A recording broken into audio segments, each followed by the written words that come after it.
Welcome back. We're going to do a chat today about estimation. Got Ollie and Sandika here again. How's it going, guys? Hey, Alex, going well, mate. How are you? Good. How was your weekend, Ollie? Did you get up to anything? Yeah, look, I got inspired by Sandika recommendation last week and went down to town to the little play area with the water. And family had a McDonald's.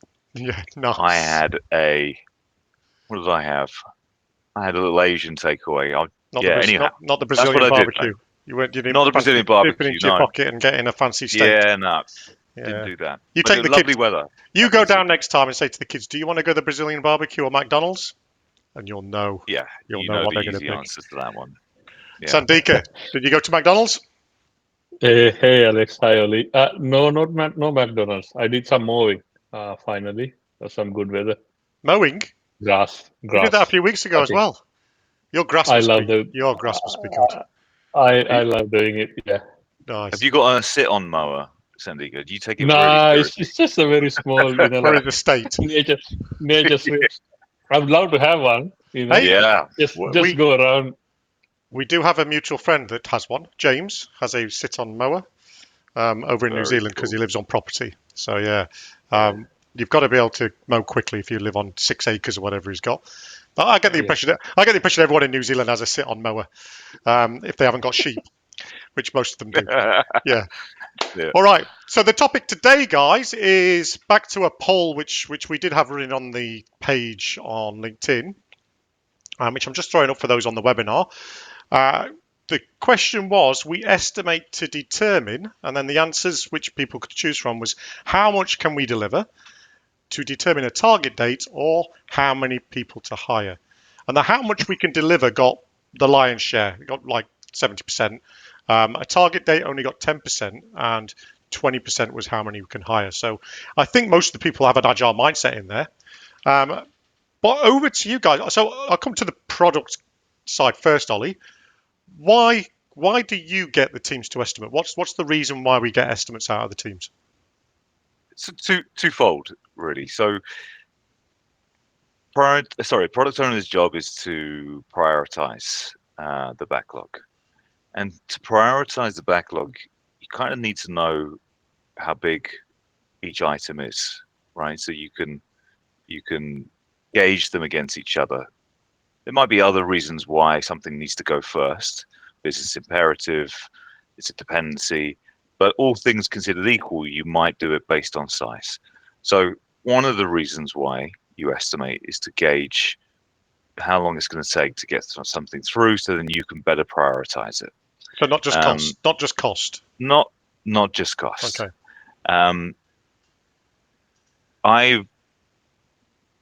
The company I work for is a large corporation, and in that situation, they're very interested in how many things they can get done in a given period of time. So slightly different, right? So we estimate there based on, we've got a fixed capacity. We're talking about a 3-month timeline. How many of these items can we get done in that 3 months? And so in that scenario, we are estimating each one, and we can kind of roughly fill out a 3-month plan based on those estimates. Yeah. So that's we're thinking about a scaled agile framework where you work quarterly and you've got the estimates for the next quarter, how much can be fitted. Exactly. Fitted Right, in. yeah. Very Australian English there, fitted. Sandika, yeah, I know, Sandika. How about your experience, mate? What's the purpose for estimating from a delivery point of view? A very interesting topic, isn't it? Because people get that confused with the commitment and the timelines for delivery and things like that. But for me, estimations would help me to understand or better predict, the cycles, predictability. How can we gauge predictability? Or how can we predict ourselves better? That's where I would like to use estimations. But unfortunately, what's the benefit of being predictable though? well, I can go to my product owner and say, Yeah. this is this is how much throughput we can have in a quarter or in a sprint, or depending on what the time frame is or the time box is. And also it will help the team to understand how we can improve on that as well.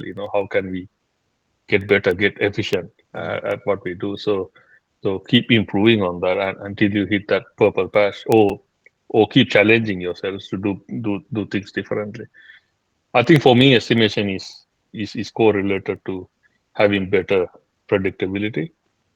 But it doesn't always go like that. No. People think, like, depending on your maturity of your organization and how you work, estimations estimations are correlated or taken directly into plans, Yeah. and taken as commitment, which is So, you know, but the other which is bad, I guess. the other two options, which I'm surprised neither of you, because I know we're all in corporate environments, we're not in startups, or we're not had an Single invest. Yeah, no investors just given 50 million and take as long as you need, but make They sure the can. company's happy. We're here Yeah, for that. yeah, absolutely. But time only got 10% of the votes. I was quite surprised by that, because I know that I still get quite a fair bit of my leadership and my peers going, when will it be done? Do you guys not experience that at all and try to be asked to put target dates and stuff? I put target dates on. It's more of a reverse engineering, right? So I'll give you an example. So if my stakeholders, my business stakeholders have said, look, this is a piece of work that we're interested in getting done. This is kind of an output or outcome we're looking to achieve. We design a solution and we size that solution, right? We estimate how long it'll take to deliver that solution. And then that's plotted out in terms of time. So time is a factor in it. It's one of the key drivers, because that's obviously the question business stakeholders are going to ask you. When can you do it? Now, it doesn't just come down to how big it is, right? There might be. Just Alex, just remind me, what was the number one response? So time was there as number two. It was number of people you hire, which is odd, was there as three. What was number one? How much can you fit in? So into a time box. So let me bring it back up, and I'll read out exactly what it was. So it was, how much can we deliver? So it's about volume rather than time. So it relies on having a fixed time box. Exactly. How much can we deliver? ... It's the inference is within a time period, right? Yes. So if you're talking about a 3-month time period, which I work in Scaled Agile, I'm sure you guys do too. Right. You can have, let's say you can have 5 items, right? You size these up and you can fit 5 in there. Now they're going to say, okay, this one here, when can you deliver it? That's my number one priority. And then you can start thinking about it. That can go this month. We can get 2 in the next month, and maybe we can get 2 in the month after. So it's very interrelated. It's just kind of asking the question in a slightly different way. Yeah. So Sandika, you must also be asked. It's interesting, right? Yeah. You always get asked that question before even they ask, what the estimation is. Yeah. When can you do it? For me, I think the important factors are what should be considered when you are doing an estimation. Is it only the effort? Should you consider the complexity, the unknowns, the dependencies that we might have? What are the things that we should consider when you do an estimation? Because that will feed into the rest of the discussion as well, in terms of delivery timelines. If you might have a key dependency on something that is beyond your control, right? For example, if you're doing someone is doing a AWS upgrade and you are supposed to go on top of that, and then you're dependent on that. So timeline discussion and estimations, although people try to correlate that, there are other factors that you need to consider. I guess that's what I'm trying to say. Yeah. But people try to take estimation and just stick it into a timeline, which is thank you. Yeah, that's probably not the right way to do it. Yeah. What you've said is estimation isn't planning. Estimation's estimation, and it will help inform your plan. But don't think you can then take that and just and I'll say Excel because that's where I see it when it's done this badly. Oh, right, there's 10 people and they all said they need 5 days. This is how we'll be able to do it. And that's just bonkers planning, right? Because you don't know all those other variables that you just mentioned. So Oh. go on, Ollie. I thought you were going to chip in. Yeah, no, look, I guess I just want to. There's a project. It comes to mind. The projects I worked on at a previous company where the time has already been given to us, right? You have to. This thing has to be in market by this date. So there's generally 3 variables you have available to you, right? There's the time. There's the capacity that you have available. So the number of people in your squad, for example, the number of people you can rely on outside of that squad to help, and then there's scope. So in this scenario, there was, of those 3 variables, there was only one available to us, right? So the time is fixed. They said it has to be in market by this point. And we didn't have any other people other than the people in the team. Okay, so there's capacity gone. So the only other item there was scope.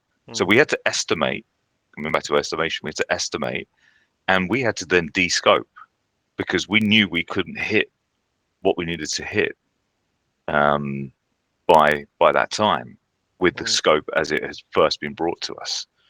It's a good point. So this is what we call the iron triangle.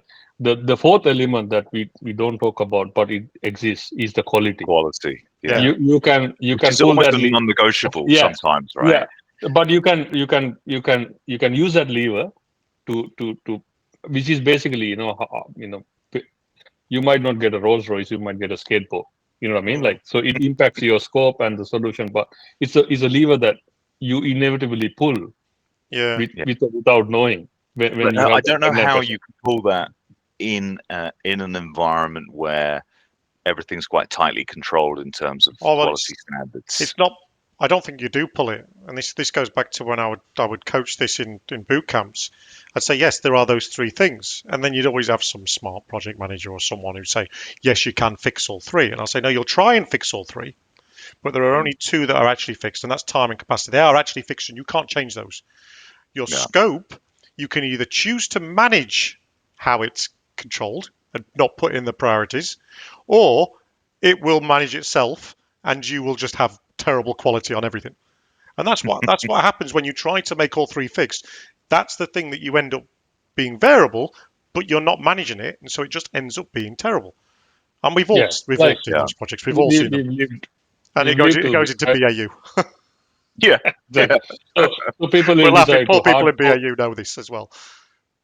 Exactly. Sorry, Alex. I was just about to say, people will decide to say, okay, we are going to hard code this, or we are not going to create an API that is going to scale. Like whatever it is, without knowing, you are pulling that lever because you are running out of time and your capacity is not growing, and the deadline is the same. So, So we've gone down a route there, which I've got some things that I wanted to mention, and it's back to when I was working with you, Sandika. I had a moment when we were trying to do this. We were trying to put a plan together. I won't go into any details in it, but it wasn't that we'd fixed everything. It's that we hadn't fixed anything. That was my moment when we were being asked to do a plan, and I was like, well, we've got to fix at least one. We're trying to plan without knowing any timescales. We've not fixed anything. We haven't fixed what the capacity is. I know we were talking about how many people we needed, and we hadn't fixed the scope. And yet I wasn't being asked to estimate. I was being asked to plan. I'm like, we've got to start fixing some things and saying those are, because it makes it almost impossible to plan unless you have those estimates. And you can't have those estimates unless you've fixed a couple of things. So when you infer from that first answer, you inferred, well, that means time's fixed. But you do have to have fixed time if you're going to use that. How much can we deliver in fixed time with fixed capacity? Otherwise, you can't ask that question. Right. You can't ask that question if not. It's got to be the other things. You're right. I think for me, as someone said, right, plans are nothing. Planning is everything. Yeah. Right. Yeah. What the exercise of the activity of getting into planning and having a team with you to do that gets you into discussions that you should have at every stage of the delivery cycle. And then your decisions or your output is based on the information that you know at that stage. and then we move a bit further to the right side, you learn more, and then you'll adjust, right? Yeah. The challenge is when you are asked to do a plan with none of those things are, sort of at least confirmed. Yeah. It means your plan is set for, Yeah. adjustment later on. I wouldn't say failure. It's set for adjustment later. The problem is people stick to that and think that is your plan from the set go, Yeah. which is the wrong thing to do. I mean, it's not practical whether you are agile or not. So so if you have a certain world, nothing is going to change over the next 3 months or 4 months or 6 months, the duration. Yeah. Then yes, but life takes Yeah. Totally. over. So I think planning. That's why we love agile, right? Because you do planning almost again and again in every time box Well, to validate you against you're moving on to to the validate. very next topic there, which is what do we do to make what's different between if you're planning for fixed capacity and time? What's different for if you're planning a project over time? What are the tricks and tools that you use? Well, it's a tough one, isn't it? So if you want to know where you're heading, how much. So like if let's take hypotheticals. If Oli comes to me and says, Handika, I've got this feature. I want to know when you can deliver it. We'll assume that this team has not done work in the past. We'll assume that it's a sticky team. We'll assume that the team has the skills that is required to deliver. So those are the basic needs, right? Hmm. If you have people with half percentages or a certain percentage of allocation, you probably put some assumption around that. But we'll say at least you have a team. So how would I go about answering Oli's question? When can we deliver this when we don't have velocity to fall back on, or some sort of a estimation, relative estimation to gauge against? Or Well, if it is a team, if it is something that we have done similar sort of, if we have done similar sort of feature in the past, I can say, Oli, we did this similar kind of thing previously. It looks more or less the same, so it might take more or less the same time. So that might be a satisfactory answer. But if you don't have that historical information, whether you are agile or traditional in your approach, you will have to go to some sort of a planning activity to understand how yeah. long it will take. Right now, the discussion here is, I would say, only roughly about 3 months. Again, hypothetically speaking, and then we'll continuously evolve that plan with the learnings that we're going to have as we go through discovery, maybe as we go through the first iteration and we produce the first POC, and then Oli would look at it and say, oh yeah, that looks good. Can we adjust here and there? You're in the right path. And then we go to the second iteration and okay, now this is Yeah. shaping up to be what Oli wishes to have. So if you have that mindset, again, it's a mindset, right? And Oli is willing to participate as a product owner, then it makes it easier. The problem But is if Oli is very hard ass about the well, timeline what I and doesn't want to negotiate, then that's it. well, what I wanted Yeah. to pause because I think you're throwing in methods and constraints that are there, Yeah. but skipping over them as if that's everything that everyone's got. You had a fixed team. You've had a team that you've worked with in the past. So that's one Yeah. of the things that if you want to do this kind of estimation, if you want to be able to estimate how much you can fit in as opposed to a timeline, you really do need experienced team that's worked together. It's very difficult if you haven't done that in the past. And you kind of slipped that in, Sandika, and jumped over it. But if you're going to do this kind of estimation, it is huge benefit, absolutely enormous. The other one was we're all working here with the assumption that we're working with fixed time boxes that we've all worked with, and everybody does that. And Yeah. that's not always the case anyway. Let's assume our audience doesn't know that. So fixed time box, fixed capacity, and fixed experience, because building, we all work in software, is not the same as building walls or plumbing pipe, and No. that can be quite different. But And the key factor is if you're putting a team together, they go through the cycle, forming, norming. So it yeah, doesn't mean they'll perform on day one. They're yeah, getting to know each other. They're learning to trust each other. There'll be, certain amount of conflict, mm, healthy and unhealthy. So all of those things will have to play out for the team to But be you're at. basically saying that you're or the team's ability to estimate improves over time, right? So you kind of start in relatively rudimentary personal experience, bandied together, and then you start forming as a unit, and a singular unit, and then you get much better at it. I think there's a lot of merit in that. Hmm. Um, And there's a technique that I didn't know what it was called until recently, because I've been using it for a while. Now it's the primary technique I use, which is the 3-point estimation.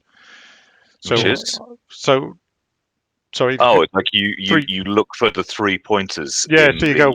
in the items. Yeah. So no. What I do is I Yeah, go. You need a bit of history, and you say, okay, yeah, there's the big thing. There's a small thing. Where's yours? That's the third point. yeah. So I've just started. I mentioned this in Oh, previous. okay, So right. we're in iteration 3 of these 2 teams that I'm looking after at the moment. So now I've created the view of here's your history, and we're Mm. going to actually do some estimation in the team. Prior to this, I've just been sniffing them out and putting that on there almost retrospectively. But now I've got something that I can introduce to the team and say, hey, that's the sizing of the things. Is it a 13 or I like to use numbers because we can sum them up rather than t-shirt size. So Yeah. and they can say, well, it's bigger than the 3 but smaller than the 5. Then you have to have a discussion about which one you want to go for. I generally, Yeah. I'm a cautious person, so I'd go 5. So we And use then someone use that. and then someone would gonna say, is that 5 dev days? Or Yeah, is that three tests? yeah. Is it 8 now? And So, Yeah. so that's what I've yeah, come in on. That's what I've come in on, where everything was done down to task and they were estimating hours on tasks. And I was like, yeah. I don't think that's going to lead to very good predictability. And it wasn't for that reason. It was for accounting reasons. So, what about just before we close, then, what about the roadmap? Why? Because I despair when I see project plans and they're titled roadmaps. So let's talk about roadmaps that are actually roadmaps, but they do always have an indication of time on, and they do have an indication of size. Mm. How do you do that, Ollie? How do you, because you've got to do that, right?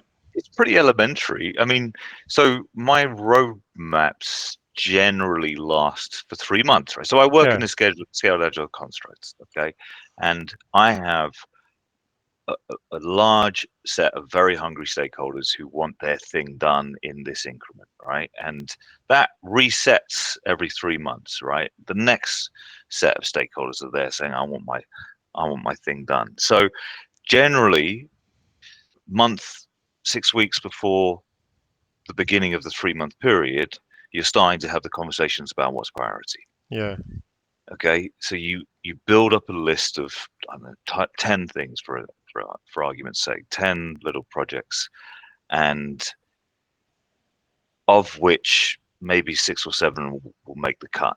Okay, so there's a lot of negotiation. You kind of trying to find out what is going to deliver the most value. There's some other parameters around it. Once you have that list, and part of that figuring out what is the final cut is also sizing them, right, and yeah, estimating them. So let's say now the scenario is I have a pretty well t-shirt sized, stack ranked set of features, and we've started doing enough planning to understand sequentially how they all fit in that 3 months. I can build a roadmap with that, hmm, right? And I can put them, each project, against one of the enterprise releases that I know, in the scenario where you don't have continuous integration into production, you've got these fixed points. You can map them to those fixed points. yeah, That's a roadmap. yeah. It might Absolutely. look a little ganty, but it is also a No, roadmap, right? but it's just to get the estimates though. You do go to the team and ask them, look, You go to the how team. big is Yeah. this, Look, right? Yeah, to be honest, it depends how fine a grain you want. The yeah, finest grain and the most reliable is the team doing that, right? yeah, The team estimating it. There may be some reason why you just need a kind of the finger in the air, and you mm, go to a solution architect who's been around the traps. They know the tech, they know the teams, they know, and they've got decent track record. They can give it a t-shirt size, and you can't build a guaranteed plan from that. But you can mm, build a Mm, relatively safe pair of yeah, safe footing with that. But mm, if you want, like, as we get closer to that the kickoff for the 3 months. That's when you're taking it to the team. They are giving it real estimates on a story level basis, and then you can do pretty bankable roadmap. That's how I do it.